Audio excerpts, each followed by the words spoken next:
garde nos cœurs et nous pensons en Jésus-Christ de Nazareth. C'est bien, je le frère Dominique pour la prière. Père dans les cieux, tu connais nos attentes et Seigneur, nous t'invitons parmi nous afin que ton nom puisse être glorifié et ainsi que nous puissions recevoir ta parole. Viens nous enseigner par la présence de ton Esprit Saint, dispose-nous et permet que celui qui aura nous présenter le message, Seigneur, puisse être imprégné par ton Esprit. Ce sont là les grâces que nous te demandons au nom de Jésus. Amen. Amen. Merci la parole à Frère Thierry pour le message de la présence. Alors nous allons parler de quelque chose qui importune beaucoup de gens. Parce que les gens disent que il y aura la guerre, ceci, cela. On va ouvrir notre Bible dans le même livre, Apocalypse 19, 11 à 21. Je vis le ciel ouvert, et voici parut un cheval blanc. Celui qui le montait s'appelle fidèle et véritable, et il juge et combat avec justice. Ses yeux étaient comme une flamme de feu. Sur sa tête étaient plusieurs diadèmes. Il avait un nom écrit que personne ne connaît, si ce n'est lui-même. Et il était revêtu d'un vêtement teint de sang. Posons la question, pourquoi son vêtement était teint de sang? Ce n'est pas un sermon, c'est une discussion.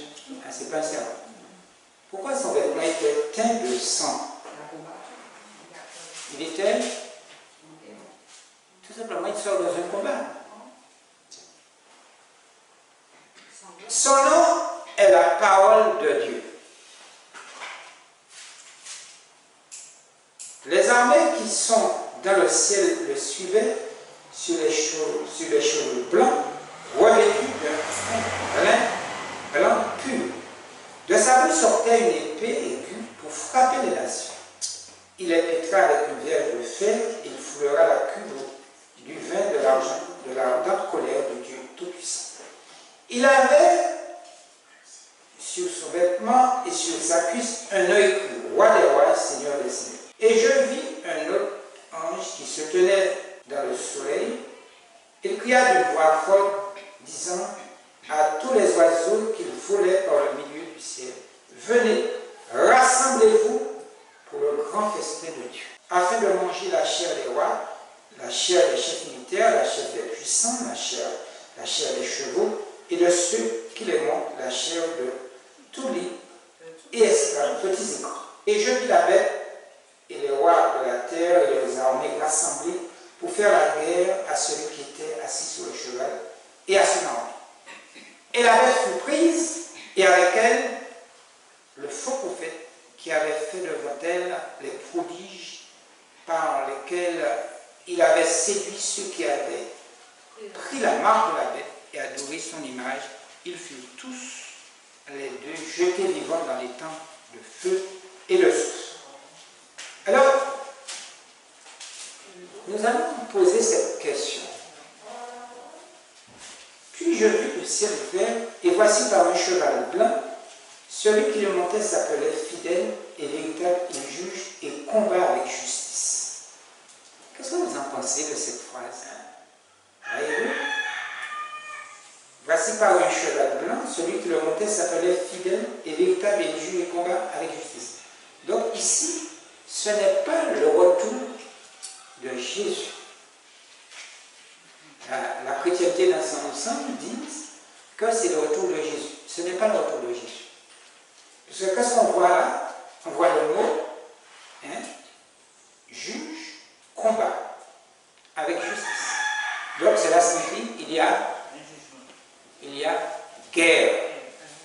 Et quand Jésus vient, il ne vient pas sur un cheval. Il ne vient pas, il vient bien sûr entouré d'anges, mais il ne vient pas sur un cheval. Il n'a pas non plus un vêtement teint de sang. Hein? Alors, la question que je voudrais poser cet après-midi, cela signifie qu'il y a guerre. Parce qu'on parle de la guerre. On parle de la guerre. Mais pourquoi cette guerre? Pourquoi elle a été prophétisée? Parce que si nous apprenons ici ces versets, parce que cela a été prophétisé. Pourquoi elle a été prophétisée pour les disciples du Christ? Pourquoi il y a une guerre ainsi? La prophétie va nous répondre.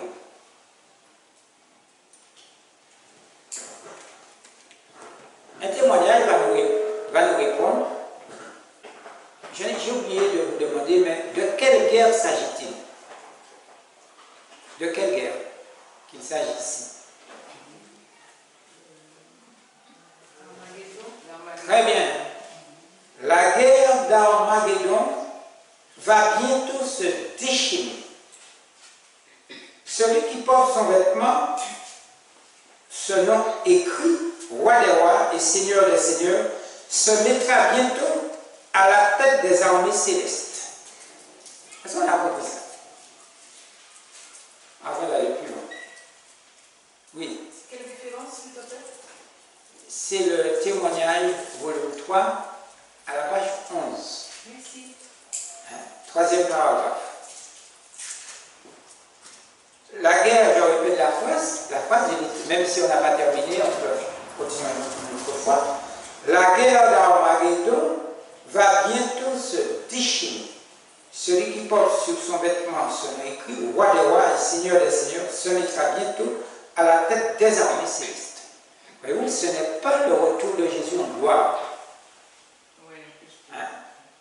Les serviteurs de Dieu ne peuvent répéter aujourd'hui les paroles du prophète Daniel. Le temps assigné était long. Daniel 10, verset 1. Il ne leur reste que très peu de temps pour préparer le chemin du Seigneur. Donc, il y aura une grande guerre. Et cette guerre s'appelle la guerre d'Armageddon. C'est la guerre entre le bien et le mal. Oui, oui, très bien. C'est la guerre entre le bien et le mal.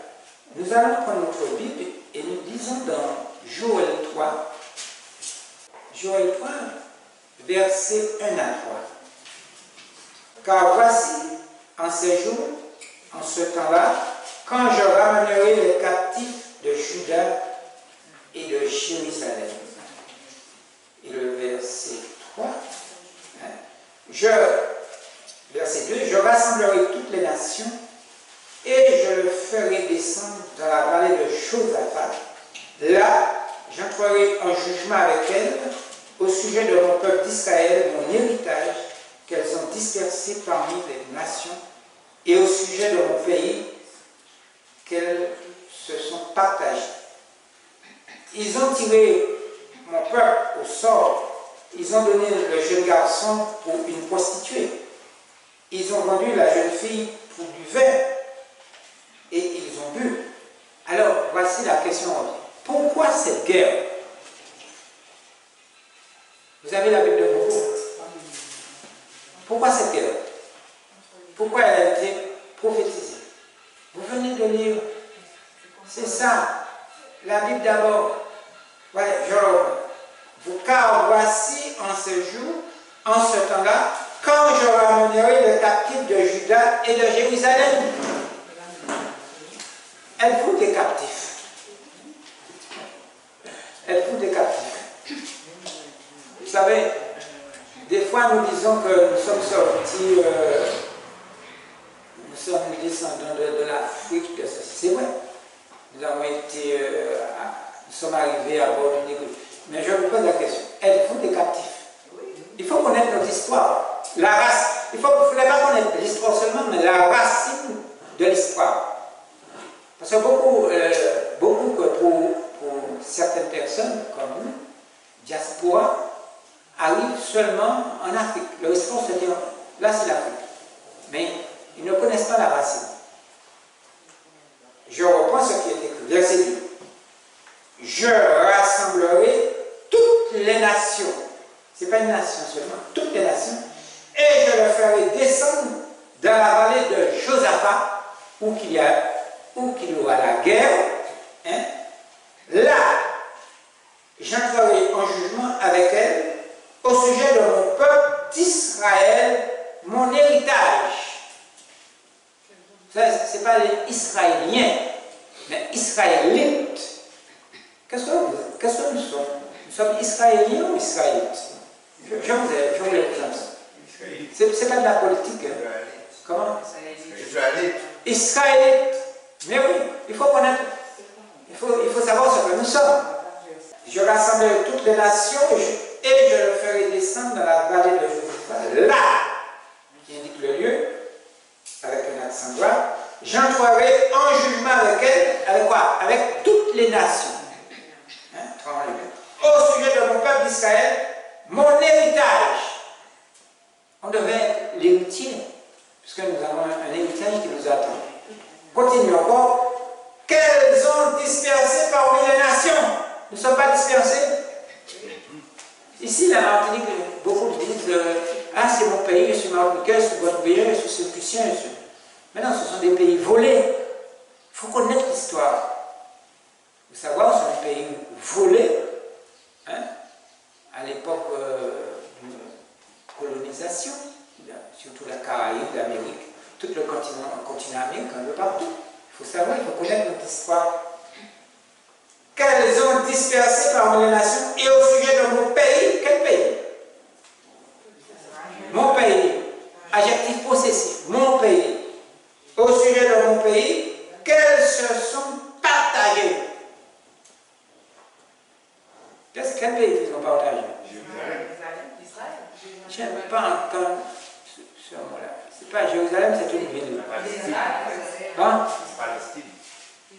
La Palestine, c'est les hommes qui ont donné ce nom. Ça ne s'appelait pas la Palestine. Canaan et consorts. Le Canaan, le pays où coule le lait et le miel. Pour l'instant, il n'y a pas de miel, du lait et du miel, là, ça ne coule pas. Il ne faut pas y aller là. Il faut attendre. Et au sujet de mon pays, qu'elles se sont partagées, ils ont tiré mon peuple au sort. Ils ont donné le jeune garçon pour une prostituée. Ils ont vendu la jeune fille pour du vin et ils ont bu. Apocalypse 20 à 19, 20 à 21. Je vais reprendre, on va reprendre. 19, 20 à 21. On dit. Et la bête fut prise avec elle, le faux prophète, qui avait fait devant elle des prodiges par lesquels il avait séduit ceux qui avaient pris la marque de la bête et adoré son image. Ils furent tous les deux jetés vivants dans les temps ardents de feu et de souffle. Mais avant cela, nous allons lire un autre témoignage. Dans les scènes finales de l'histoire de cette terre, la guerre fera des ravages. C'est vrai, la guerre fait des ravages. Ça entraîne la famine, la destruction, les problèmes moraux et psychologiques. Les puissances du mal ne capituleront pas sans avoir âprement lutté. C'est vrai, les puissances du mal sont en train de lutter. Ils luttent. Mais la providence a un rôle à jouer dans la bataille d'Armageddon. Le capitaine des armées du Seigneur se tiendra à la tête des armées angéliques pour diriger la bataille. C'est cette guerre que j'attends. Hein. C'est cette guerre que vous devez attendre. Vous devez être là pour assister à cette guerre. Le capitaine des armées se tiendra à la tête des armées angéliques pour diriger la bataille. Celui sur les vêtements duquel est écrit Roi des rois et Seigneur des seigneurs dirige les armées du ciel vêtus de fin lin, blanc et pur, et chevauchant des chevaux blancs. Les chevaux signifient la pureté. Leur fin définitive est clairement signalée signifié par le fait qu'ils seront jetés vivants dans les temps de feu. Alors nous avons lu Apocalypse 19, 20, 21. Qu'est-ce que nous avons lu? Alors, ici, leur fin définitive est clairement signifiée par le fait qu'ils seront jetés vivants dans les temps de feu. Alors, qu'est-ce qu'ils vont être jetés dans les temps de feu? La bête et le faux prophète. Le reste du monde,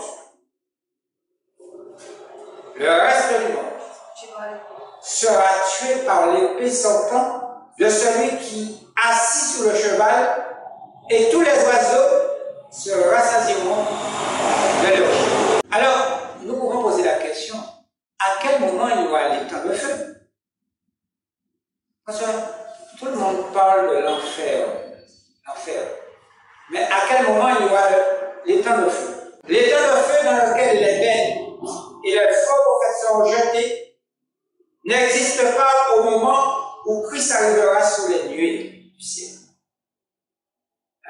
Ça veut dire que ce sera fait, les temps de feu, la bête et le faux prophète sera jeté dans les temps de feu avant le retour du Christ. Puisqu'à ce moment, les méchants seront détruits par le feu, mais avec le souffle de sa bouche et avec l'éclat de sa volonté.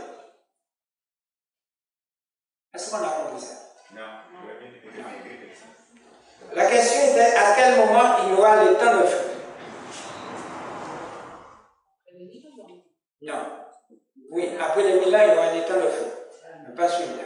Les temps de feu, mais on va les temps de feu dans lesquels les bêtes et le faux prophète seront jetés n'existent pas au moment où Christ arrivera sur les nuées du ciel. Les temps de feu, c'est cette bête, c'est la bête et le faux prophète seront jetés dans les temps de feu. À quel moment? C'est au moment de la guerre d'Armageddon. Puisqu'à ce moment, les méchants seront détruits par le feu, parce que c'est au 7e plaie, mais avec le souffle de sa bouche et avec l'éclat de sa langue. Nous allons voir ça. Parce que beaucoup disent que, beaucoup disent que Jésus va revenir. Écoutez bien ce que je veux dire. Jésus va revenir. Ce sont les religions qui le disent. Mais ils ne vous disent pas que l'éclat de Jésus va détruire ceux qui disent qu'ils seront trouvés sur la face de la terre. Ah oui, uniquement que les méchants sont là. Il n'y aura pas de bonnes personnes. L'éclat seulement. Les méchants seront détruits par le feu, mais avec le souffle de sa bouche et avec l'éclat de sa bouche. Vous savez, lorsque vous voyez l'éclair, beaucoup de gens ont peur de l'éclair. Lisons Apocalypse 16. Quel verset que tu viens de dire là? Par le feu, le souffle. Apocalypse 19, 20 à 21. C'est pas ça? J'ai commenté. Ici. Ah, tu l'as commenté. Oui. Apocalypse 16, 12 à 16. Alors je voudrais que nous le Apocalypse 16, verset 12 à 16. Le 6e verset s'accoupe sur le grand fleuve, l'Euphrates, et son otage, afin que le chemin des rois venant de l'Orient fût préparé. Je vis sortir de la bouche du dragon et de la bouche de la bête et de la bouche du faux prophète 3 esprits impurs semblables à des grenouilles. Car ce sont des esprits de démons qui font des prodiges et qui vont vers les rois de toute la terre, afin de les rassembler pour le combat du grand jour du Dieu Tout-Puissant. Voici, je viens comme un voleur. Heureux celui qui veille et qui garde ses vêtements, afin qu'il ne marche pas nu et qu'on ne voit pas sa honte. Il les rassemblèrent dans le lieu appelé en hébreu Armageddon. Voilà. Alors, cela se fera combien? Au 6e plaie. Au 6e plaie. C'est la Bible qui le dit.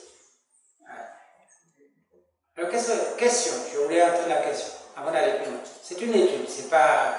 Qu'est-ce que tu voulais dire, sœur? Voilà, avec les faux prophètes. Et j'ai entendu dans le feu. Et on voit les hommes furent tués par l'épée qui sortaient de la bouche. Ouais, alors, Il y a deux cas de versions. ouais. Il y a les prophètes qui vont être je dirais, Ouais. le feu. Et on voit les autres sont tués par l'épée. Par l'épée. Il faut savoir que c'est un rassemblement des rois, des puissants. Qui s'appelle, pour faire la guerre, ça s'appelle la guerre d'Armageddon. Ce sont les rois, et il y a aussi des méchants qui vont participer à ce combat. Oui. Qu'est-ce que tu veux? J'ai une question, cette guerre-là, c'est une guerre physique, c'est comment? Parce que C'est une guerre physique. ça veut dire qu'il y aura. Ouais, le sang. Je sais, j'ai compris le sang, mais est-ce que ça veut dire que les gens vont être comme les soldats, on part en armée, on part. Ah oui. Est-ce que c'est quelque chose. Ah oui, puisqu'on te dit les rois de la terre, les rois, c'est ceux qui dirigent la terre, ils vont préparer leurs soldats, leurs armes. Aujourd'hui, les rois de la terre peuvent faire beaucoup de choses sans forcément se rejoindre sur un lieu. C'est pour ça que je te pose la question. C'est pas moi, c'est Dieu. Je comprends ta question, mais c'est le roi tout-puissant qui rassemble. C'est-à-dire que Dieu a le pouvoir de nous diriger l'esprit. C'est notre créateur. Pour aller dans cette vallée-là, pour participer à cette guerre. C'est pour les détruire. Il ne faut pas venir on va voir les aussi. La motivation, c'est une destruction des méchants. C'est tout. Les nations, c'est quoi leur motivation de se mettre ensemble pour aller faire la guerre d'Armageddon au juste? C'est pas au juste qu'ils vont faire la guerre. Il faut rester dans le contexte de la Bible. On va le reprendre, on va le reprendre si vous voulez. On va le reprendre. Verset 16. On va prendre le verset Apocalypse 16, 12 à 16. Je le reprends. Le sixième ange, c'est-à-dire le sixième ange, versa sa coupe sur le grand fleuve, l'Euphrate, et son eau tarit. C'est-à-dire que l'esprit prophétie explique que son eau devient du sang, afin que le chemin des rois venant de l'Orient fut préparé, et je vis sortir de la bouche du dragon et de la bouche de la bête et de la bouche du faux prophète 3 esprits impurs semblables à des grenouilles. Car ce sont des esprits de démons qui font des prodiges et qui vont vers les rois de toute la terre. Afin, c'est pas moi qui le dis, c'est pas moi qui va rassembler les gens, ni vous ni moi, afin de les rassembler pour le combat du grand jour de Dieu Tout-Puissant. C'est-à-dire, Dieu leur donne un rendez-vous. Si vous voulez, c'est le combat du Dieu Tout-Puissant. C'est-à-dire qu'un combat qui a été comment dirais-je encore, je perds le fil de ma pensée. Comment? Prophétiser, mais programmer. Voilà le mot que je cherche. Un combat, c'est le combat du grand jour du Dieu Tout-Puissant. Ce n'est pas notre combat. C'est le combat entre Ah oui, il faut laisser. Les démons et Dieu. Comment? C'est le combat entre les esprits de démons et Dieu. Oui, si tu veux, c'est ce combat.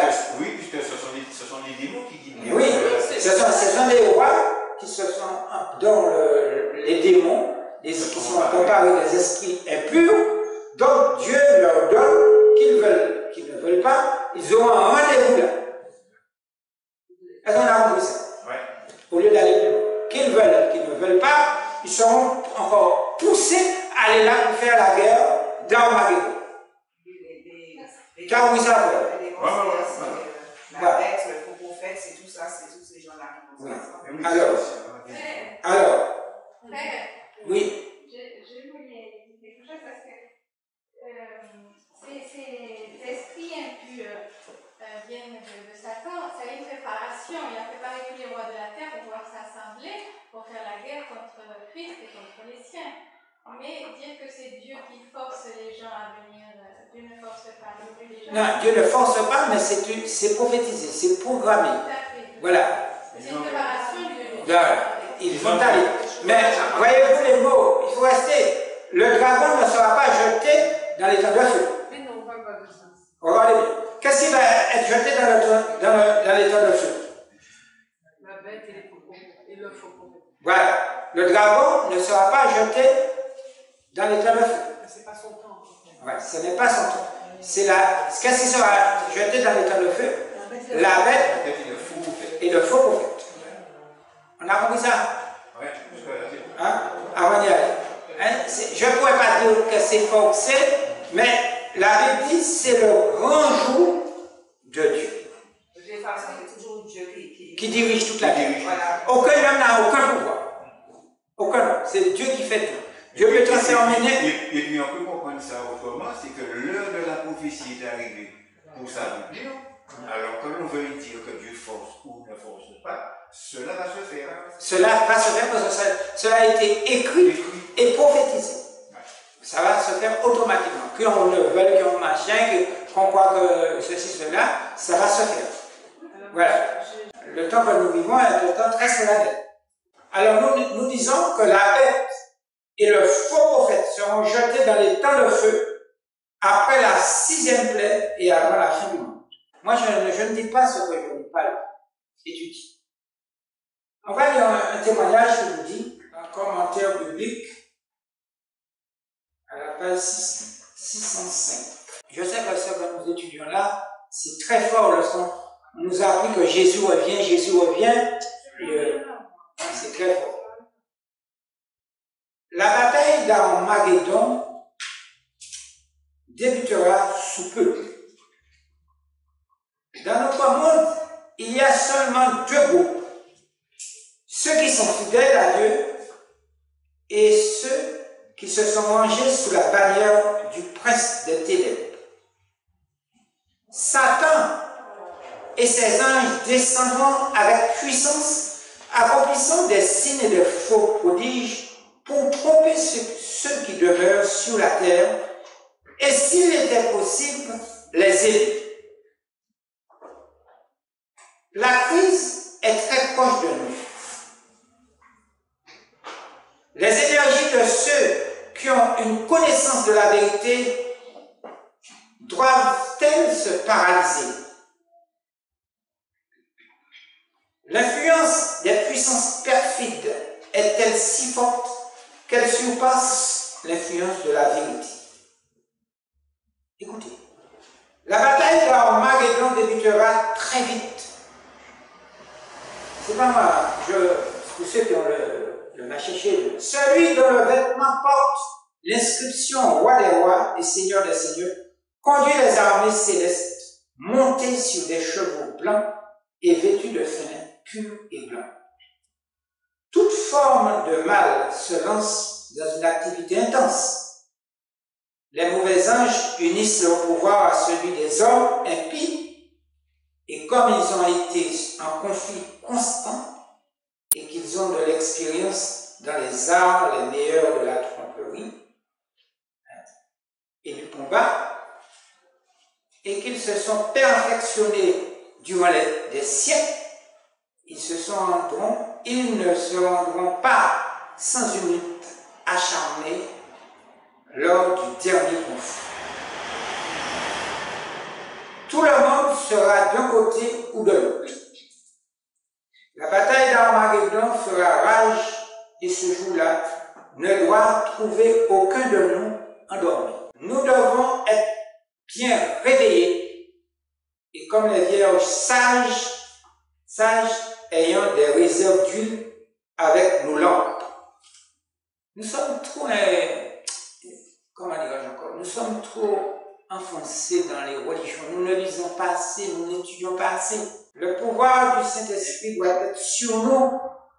Et le capitaine de l'armée du Seigneur sera à la tête des anges du ciel pour diriger la bataille. Comment s'appelle cette femme? Qui est ce capitaine? C'est Jésus. On peut l'appeler Emmanuel, on peut l'appeler Michel. Ça vous a dit. Bon, il a un nom terrien. il est né d'une mère biologique. C'est tout à fait normal. Toute personne qui est née sur cette terre doit porter un nom. Des événements solennels doivent encore arriver. Une trompette après l'autre retentira, une coupe après l'autre se déversera sur les habitants de la terre. Oui, nous avons des épidémies, toutes sortes de choses pour l'instant. Ces scènes ahurissantes sont sur le point de fondre sur nous. Alors, deux puissances antagonistes se révèlent dans la dernière grande bataille. D'un côté, le Créateur du ciel et de la terre, tous ceux qui sont à ses côtés portent son sceau. Ils sont obéissants à ses commandements. De l'autre côté se trouve le prince des ténèbres avec ceux qui ont préféré l'apostasie et la rébellion. Parce que nous vivons à une époque qui est très très très solennelle. Nous devons nous préparer.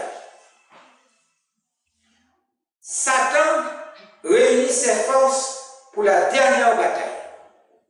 Parce que là, c'est petit virus, c'est machin. Petit virus, ceci, cela. On met des masques. Mais ça, ce ne serait pas une petite affaire. C'est maintenant un temps solennel et terrible pour l'Église. L'Église, c'est qui? Parce que beaucoup disent qu'ils vont à l'Église. L'Église, ce n'est pas le bâtiment. C'est l'individu qui doit former l'Église. Une Église. Chacun de nous est une Église. Les anges sont prêts, attendant l'ordre de Dieu pour déverser les coupes de sa colère sur le monde. Les anges destructeurs sont sur le point d'entreprendre l'œuvre de vengeance par l'Esprit de Dieu l'Esprit de Dieu se retire graduellement du monde. Satan prépare aussi ses forces du mal. Il va vers les rois de toute la terre afin de les rassembler pour le grand combat du grand jour du Dieu Tout-Puissant. Comment s'appelle ce combat-là, cette guerre? D'Armageddon. Mais c'est aussi le grand combat du grand jour du Dieu Tout-Puissant. Cela veut dire que ceci a été prouvé. Satan fera des efforts énormes pour obtenir la suprématie dans le dernier combat. Des principes fondamentaux sont mis en lumière. Il faudra prendre des décisions quant à ceci. Le scepticisme prévaut de toutes parts. L'impiété abonde. Vous n'avez pas vu que les gens préfèrent, comment dire encore, je ne voulais pas dire un mot pour offusquer, le plaisir, plus que l'étude de la parole de Dieu. Je suis sûr, si c'était aujourd'hui, c'était l'anniversaire de ceci, de cela, la salle sera remplie, virus ou pas virus. Il s'agit de la parole de Dieu et de la personne. Les gens préfèrent de faire le moins de petits problèmes que l'ennemi ne nous a mettre devant eux. Ah oui. La foi des membres d'Église sera éprouvée individuellement. Comme s'il n'y avait personne d'autre au monde, individuellement. C'est-à-dire que nous sommes en groupe là pour se... Pourquoi nous sommes en groupe? Nous sommes en groupe. Pourquoi? Affermir la foi. Pourquoi? Croissance spirituelle, affermir la foi. Pour affermir la foi, pour nous encourager, pour se donner la main les uns les autres, pour trouver de la force pour ces terribles choses qui vont venir sur le monde. C'est ça. C'est pour cette raison que nous sommes là. Hein? Pour terminer, je veux dire, les armées de Dieu entrent dans la bataille. Nous avons besoin d'étudier le déversement de la 7e coupe. Les pouvoirs du mal n'abandonneront pas le combat sans lutter. Mais la providence a un rôle à jouer dans la bataille d'Armageddon. Quand la terre sera éclairée par la gloire de l'ange d'Apocalypse 18, les éléments religieux, bons et mauvais, sortiront du sommeil et les armées du Dieu vivant iront à la bataille. Nous allons participer à cette bataille. Moi, je fais un tape, je vous dis, Capon, longtemps. Mais c'est le seul endroit où j'aimerais aller en guerre. C'est le seul endroit. Mais. Et oui, c'est facile, hein, parce que tu n'auras rien à faire. Tout simplement, je suis protégé. Ça n'est même pas moi qui Tu n'auras rien à faire. Mais oui, je n'ai rien à faire. C'est cristal. Mais oui. Je n'aurai pas de machin, des hommes, je n'aurai pas ceci, cela, et l'ennemi ne pourrait pas m'atteindre. Et puis en plus de ça, dans ce combat, les gens qui vont participer à ce combat-là, du côté de l'armée céleste, sont scellés. Alors donc, j'aimerais bien participer à ce combat.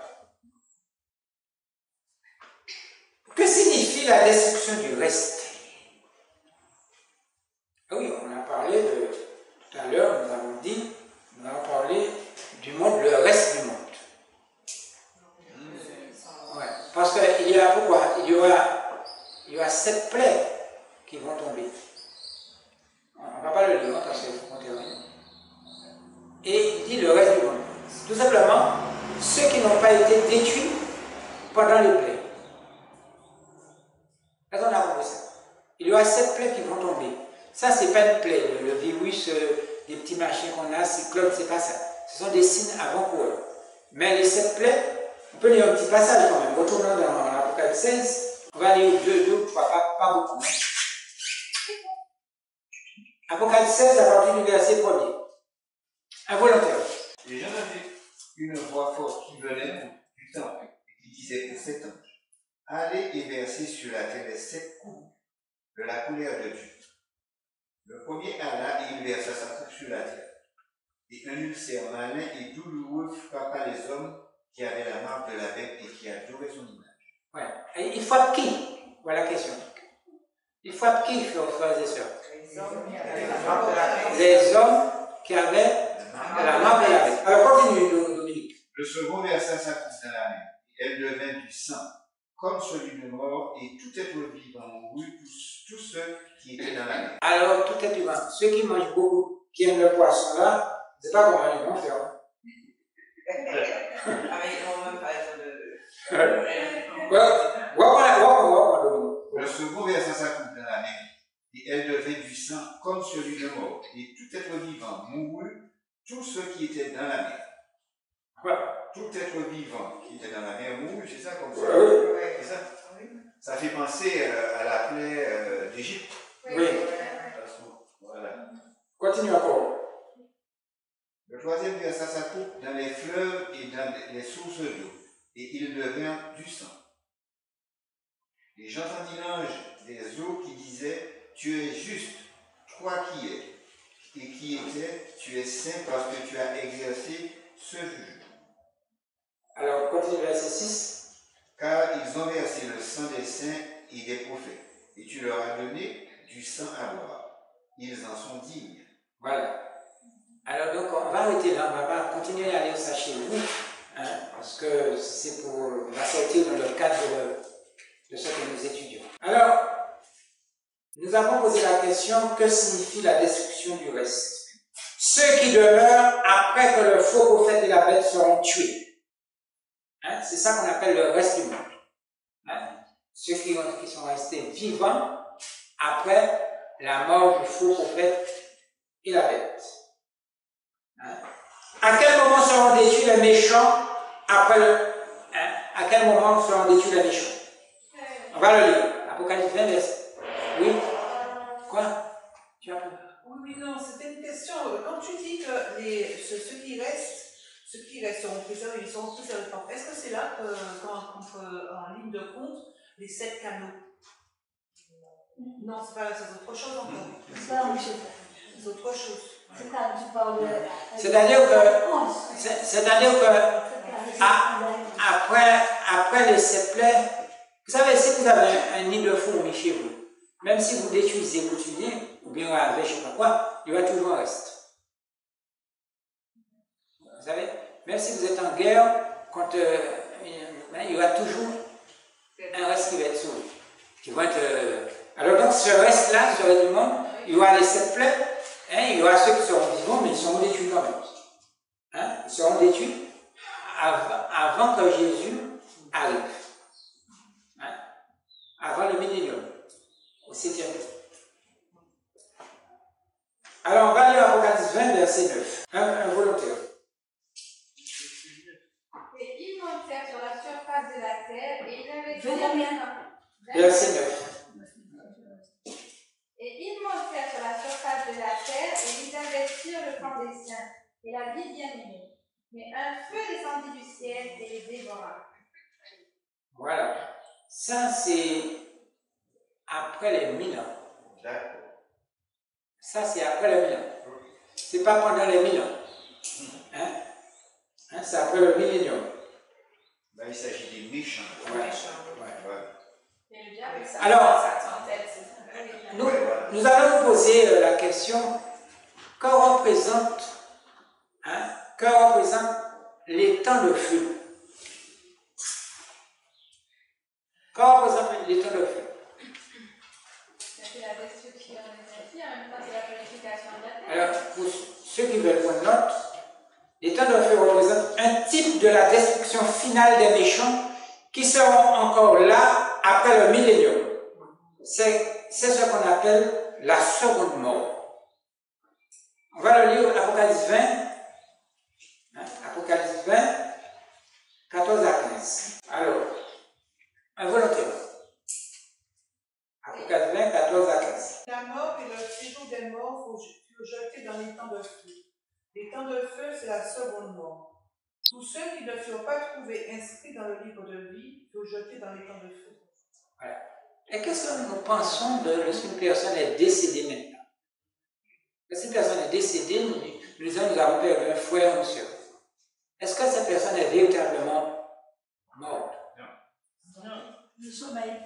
Un sommeil. Et beaucoup de gens se font brûler. Ils disent, ah, je me fais brûler. Comme s'ils ne vont pas passer par, ils ne vont pas être ressuscités pour être jugés. Et avant d'être jugés, ils vont passer devant un tribunal. Pendant les millénaires. L'exemple de la bête et du faux prophète sert à montrer que tous les méchants seront jetés vivants dans les temps de feu. Vous allez me dire, il faut venir à quel moment? Alors, la question que je voudrais poser, quelle sera notre situation, vous et moi? Est-ce qu'on sera jeté dans les temps de feu? Ou on va ressusciter à la seconde mort? Quelle sera notre situation? Parce qu'il y a dit les méchants, est-ce que nous sommes jetés avec le faux prophète? Les fidèles, les infidèles. Si on est dans le camp des fidèles, ça veut dire qu'on a eu un bon jugement. On est écarté de la mort éternelle. Oui, mais que devons-nous faire alors actuellement? Eh bien, c'est une préparation. Voilà, tu as dit le mot, une préparation. Nous devons nous préparer pour ne pas être jetés dans les temps de feu. Lisons à Apocalypse 20, verset 10. Un volontaire. Je le lis premièrement, on va le relire. Et le diable. Et le diable qui les séduisait fut jeté dans les temps de feu et de soufre, où sont la bête et le faux prophète. Ils seront tourmentés jour et nuit au siècle des siècles. Oui. Alors, ceci se fera après les 1000 ans. On va lire un texte. Satan a été contraint de reconnaître la justice de Dieu et la suprématie de son Fils. Mais son caractère n'est point changé. À nouveau, un esprit de rébellion éclate en lui et un torrent impétueux. Dans sa frénésie, il refuse de reconnaître sa défaite et le moment lui paraît venu de faire une tentative suprême contre le roi des cieux. Se précipitant au milieu de ses sujets, il s'efforce de leur inspirer sa fureur et de les pousser à engager aussitôt la bataille. Mais parmi les millions d'êtres qu'il a entraînés dans sa révolte, aucun ne veut plus maintenant reconnaître sa suprématie. Son règne est terminé. Tout en nourrissant contre Dieu la même haine que lui, les méchants voient que leur cause est désespérée et qu'ils ne peuvent rien contre Dieu, créateur des cieux et de la terre. Leur rage se tourne alors contre Satan et contre ceux qui l'ont aidé à les tromper. Parce que tu prends ta volonté pour la volonté de Dieu, dit le Seigneur, voici je ferai venir contre toi des étrangers les plus violents d'entre les peuples. Ils tireront l'épée contre toi, éclatante sagesse, et ils souilleront ta beauté. Ils te précipiteront dans la force. Je te fais disparaître, chérubin protecteur, du milieu des pierres intercélantes. Je te jette par terre. Je te livre au spectacle au roi. Je fais sortir du milieu de toi un feu qui te dévore. Je te réduis en cendres sur la terre. Aux yeux de tous ceux qui te regardent, tu es réduit au néant. Tu ne seras plus à jamais. C'est écrit tout. Tout est écrit. Ce n'est pas une invention. Toute chaussure qu'on porte dans la mêlée, tout vêtement guerrier roulé dans le sang seront livrés aux flammes pour être dévorés par le feu. La colère de l'Éternel va fondre sur toutes les nations et sa fureur sur toutes leurs armées. Il les voue à l'extermination, il les livre au carnage, il fait pleuvoir sur les méchants des charbons, du feu et du soufre, un vent brûlant, c'est le calice qu'ils ont en partage. Des flammes de feu descendent du ciel. La terre s'en trouve, les armes qu'elle recèle dans son sein jaillissent de toutes les crevasses. Les rochers même prennent feu. Le jour est venu, ardent comme une fournaise, où les éléments brasés se dissoudront, et où la terre avec les œuvres qu'elle renferme sera consumée. Sa surface ressemble à une masse de métal en fusion, à un immense feu. Il est venu le temps du jugement et de la ruine des hommes impies. C'est un jour de vengeance pour l'Éternel, une année de représailles pour la cause de Sion. La cause de Sion. Dieu aime son peuple. Sion. Hein, mon cher fidèle? Oui, je ne parle pas. Oh, tu le vois. Non, Dieu aime son peuple. Dieu aime son peuple. Dieu aime vous et moi. Vous savez, le peuple de Dieu, ce n'est pas, comme le frère disait, ce n'est pas d'écouter les gens et puis que vous-même, il faut se construire dans la parole de Dieu. Le jour venu, ce n'est pas avoir une belle maison, une grosse voiture, faire des gens se voir que je suis ceci. Non, le temps est venu de se préparer pour ne pas se trouver dans cette situation. Et si on veut pas on a peur que mon frère me dit telle chose, ma mère va me dire pourquoi je suis devenu comme ça, pourquoi je ne mange pas de viande, pourquoi je refuse le soda, pourquoi je ne fais pas d'anniversaire, la Noël, pourquoi il n'y a pas de cadeau. Vous savez, si on a peur, le serviteur n'est pas plus grand que le maître. Jésus a été méprisé, il faut s'attendre. Tous ceux qui étudient la parole de Dieu sont méprisés. On ne vous aime pas, on n'aime pas. Hein. Les gens qui m'aiment, ce sont des gens qui ont les mêmes esprits. Les gens ne me fréquentent pas. Ils me parlent. Les gens me parlent. Mais qu'ils savent, ils connaissent mes pensées, ils font vite pour se retirer de moi. Le temps est venu, ce n'est pas un jour, je le dis par amour. Il faut se préparer. Regardez ce qui nous attend. Même si on est décédé par le virus à l'heure actuelle, mais il faut qu'on soit sorti de l'attente pour être jugé. Il faut se préparer, il faut étudier la Bible. Et d'ailleurs, je vous dis quelque chose, il faut sonder les Écritures pour voir si ce que je dis est agréable. Ouais. Est-ce qu'on a compris ça? Il faut sonder. Je continue la lecture. Les méchants reçoivent leur rétribution sur la terre. Ils seront un chaume. Qu'est-ce que c'est qu'un chaume? Ah ouais? Mais brûlante.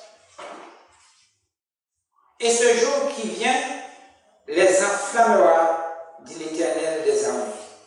Les uns périssent en un instant, tandis que d'autres souffrent durant plusieurs jours. Ce n'est pas une petite affaire, je ne suis pas marchand de rêve, hein.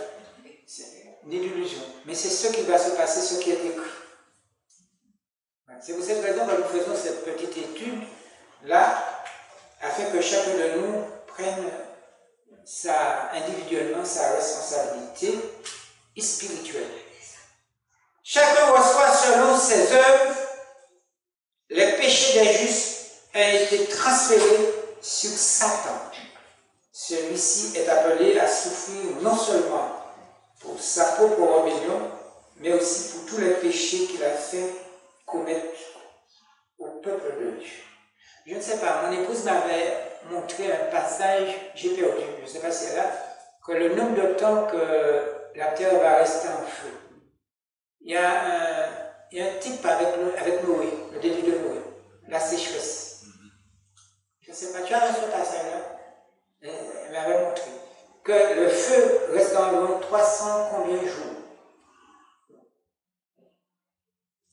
Son châtiment sera infiniment plus sévère que celui de ses victimes. Après que tous ceux qui se sont perdus par sa faute auront péri, il continuera encore à vivre et à souffrir. Voyez-vous? C'est lui, il va rester beaucoup plus longtemps être brûlé. Mais les flammes purificatrices finiront par avoir raison de tous les méchants, racines et rameaux. On a compris cette phrase? Satan est la racine, ses suppôts sont les rameaux. Les sanctions de la loi ont été exécutées. Les exigences de la justice sont satisfaites. Le ciel et la terre qui en sont témoins proclament la justice de Dieu. L'œuvre de ruine inaugurée par Satan a pris fin à jamais. Durant 6000 ans, il a fait sa volonté. Il a rempli la terre de douleur et a fait couler des torrents des larmes. Sous son règne, toute la création n'a fait que soupirer et gémir. Maintenant, les créatures de Dieu sont à jamais délivrées de sa présence et de ses tentations. Toute la terre jouit du repos et de la paix. On éclate un chant d'allégresse, une acclamation de triomphe et de joie monte vers Dieu de tout l'univers fidèle. Et j'ai entendu comme une voix d'une foule nombreuse, comme un bruit de grosses eaux et comme un bruit de fort tonnerre disant « Alléluia, car le Seigneur notre Dieu Tout-Puissant est entré dans son règne. » Pendant que la terre est changée en un vaste brasier, les justes sont en sécurité dans la ville sainte. La seconde mort ne peut rien sur ceux qui ont eu part à la première résurrection. Dieu, qui est un feu consumant pour les méchants, est pour son peuple un soleil et un bouclier. C'est écrit dans Tragédie des siècles. C'est pas moi qui l'ai dit, c'est écrit dans la Tragédie des siècles. Alors, à quel moment, sur mon chef, la destruction de l'homme du péché? Toi qui étudies la Bible, ça fait combien de temps? À quel moment la destruction de l'homme du péché? Quel homme du péché? Le pape. Ouais. On va le lire. Hein. Je ne veux pas que vous dise. Je vais le lire dans Tragédie des siècles 628 et Connexion 1262. Tragédie des siècles 628 et Connexion 1262. Paul dit positivement que l'homme de péché subsistera jusqu'au retour du Seigneur. Écoutez bien, je reprends la phrase. Paul, l'apôtre Paul dit positivement que l'homme de péché subsistera jusqu'au jour du Seigneur. Il persistera dans son œuvre de séduction jusqu'à la fin des temps. Le voyant ajoute en effet, tous les habitants de la terre l'adoreront, ceux dont le nom n'a pas été écrit dans le livre de vie. Vous voyez ceux qui adorent ces personnes-là, ceux dont le nom n'a pas été écrit dans le livre de vie. Dans l'ancien comme dans le nouveau monde, l'observation du dimanche, qui repose uniquement sous l'autorité de l'Église romaine, constituera un hommage rendu au pape.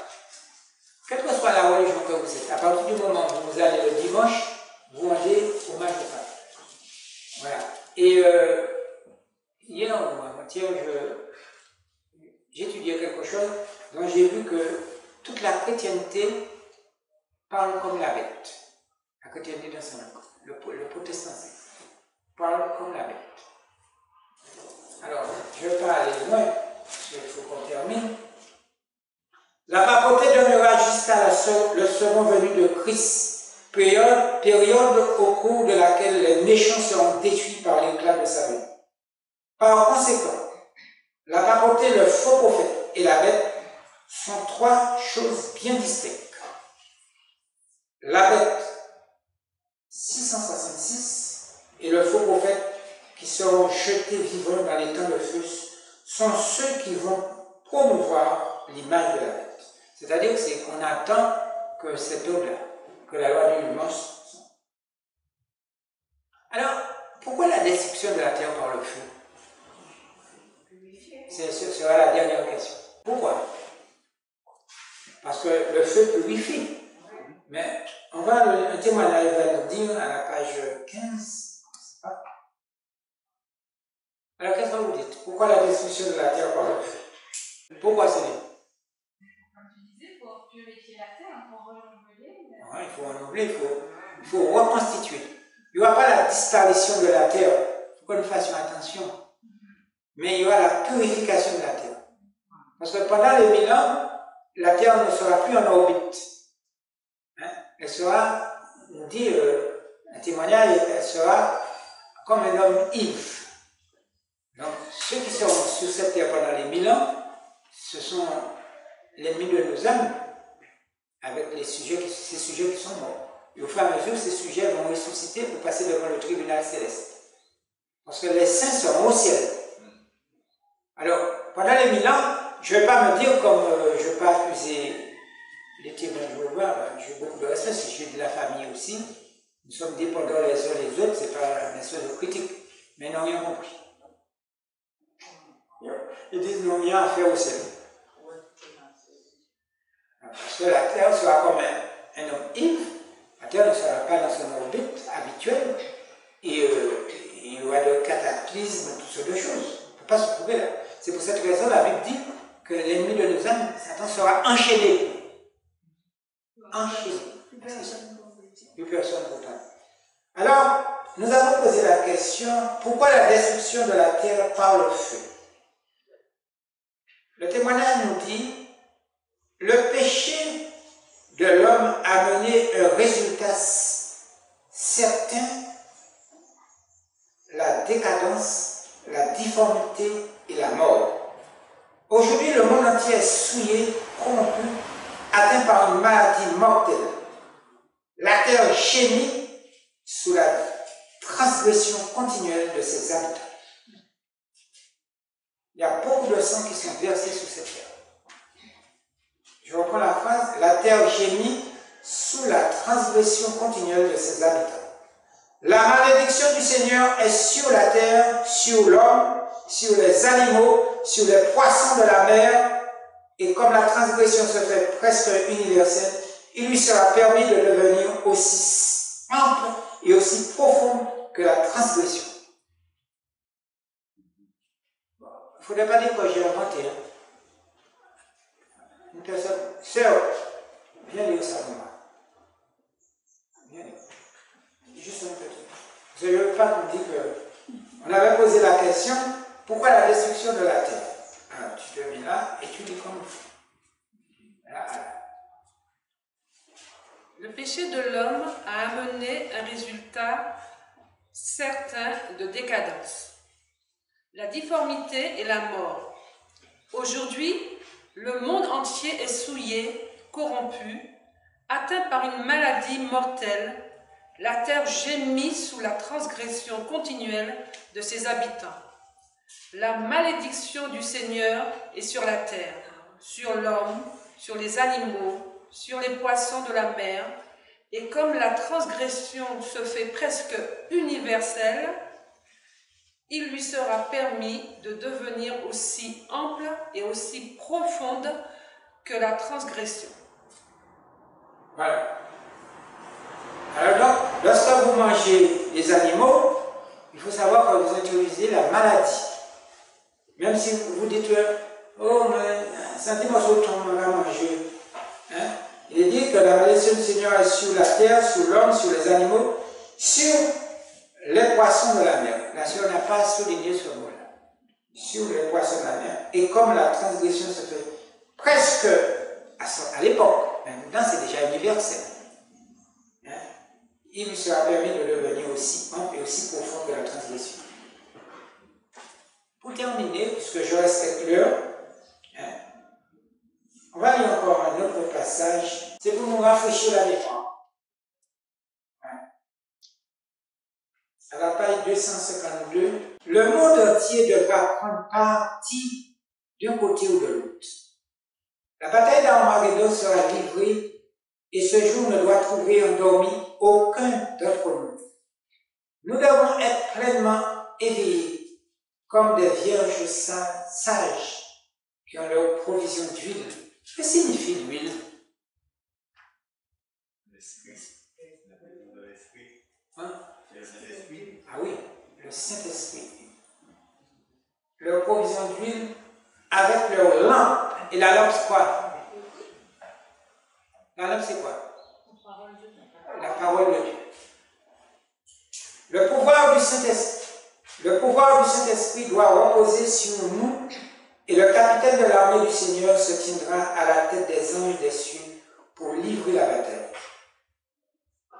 L'hostilité de Satan contre le bien se manifestera toujours davantage à mesure qu'il jettera de nouvelles forces dans son ultime rébellion, et toute âme qui n'est pas pleinement abandonnée à Dieu et gardée par la puissance divine fera une alliance avec Satan contre les cieux et se joindra à la bataille contre le maître de l'univers. Est-ce qu'on a compris ça? On est arrivé à la fin. Je reprends la dernière phrase. L'hostilité de Satan contre le bien se manifestera toujours davantage, à mesure qu'il jettera de nouvelles forces dans son ultime rébellion, et toute âme qui n'est pas pleinement abandonnée à Dieu et gardée par la puissance divine, il faut être abandonné à qui? Abandonné à Dieu, c'est-à-dire qu'il faut confesser ses péchés, regretter, il ne faut pas faire l'imbécile dans ce temps que nous vivons. Ignorance. À Dieu et gardé par la puissance divine, gardé, c'est-à-dire protégé par la puissance divine, fera une alliance avec Satan contre les cieux et se joindra à la bataille contre le maître de l'ombre. Il y a un choix à faire. Bientôt, tous les habitants de la terre auront pris leur parti, soit pour leur parti, soit contre le gouvernement des cieux. Et c'était jusqu'à 253. Nous devons étudier la manière dont la 7e coupe sera versée. Les puissances du mal ne vont pas déserter le champ de bataille sans combattre. Mais la providence joue un rôle dans la bataille d'Armageddon. Lorsque la terre sera éclairée de la gloire de l'ange d'Apocalypse 18. Qu'est-ce que c'est que la gloire de l'Apocalypse 18? De l'ange d'Apocalypse 18. Lorsque la terre sera éclairée de la gloire de l'ange d'Apocalypse 18, les puissances religieuses, le bien et le mal, sortiront de leur sommeil. Mais qu'est-ce que c'est que cet ange de l'Apocalypse 18? C'est le 4e ange. Nous sommes le 3e ange. Et le 4e ange va renforcer le 3e ange. Le bien et le mal sortiront de leur sommeil. C'est-à-dire qu'il y aura que bien, soit mal. On prendra bien pour mal, mal pour bien. Et les armées du Dieu vivant prendront position. La bataille d'Armageddon sera bientôt livrée. Celui dont les vêtements portent les mots roi des rois et seigneur des seigneurs conduit les armées des cieux, monté sur des chevaux blancs, vêtus de fenêtres éclatants et blancs. Toute la terre se soulève et s'enfle comme les vagues de la mer. Alors là, je vais arrêter là. Alors c'est ça que je voulais vous dire. Je ne sais pas pour importuner qui que ce soit, c'est l'évangile. Lorsqu'on vient ici, c'est pour apprendre, c'est l'évangile. Ce n'est pas pour faire peur, ni ceci, mais ceci demande une préparation individuelle. Parce que ce n'est pas parce qu'on vient ici, on est sauvé. Pas ça, pour ne pas que nous parlons de la religion, ici ne sauve pas. Ici, on vient pour faire voir. On vient ici pour faire voir. Pour étudier, pour charger notre batterie. C'est ça. Voilà. C'est ça que je voulais vous dire.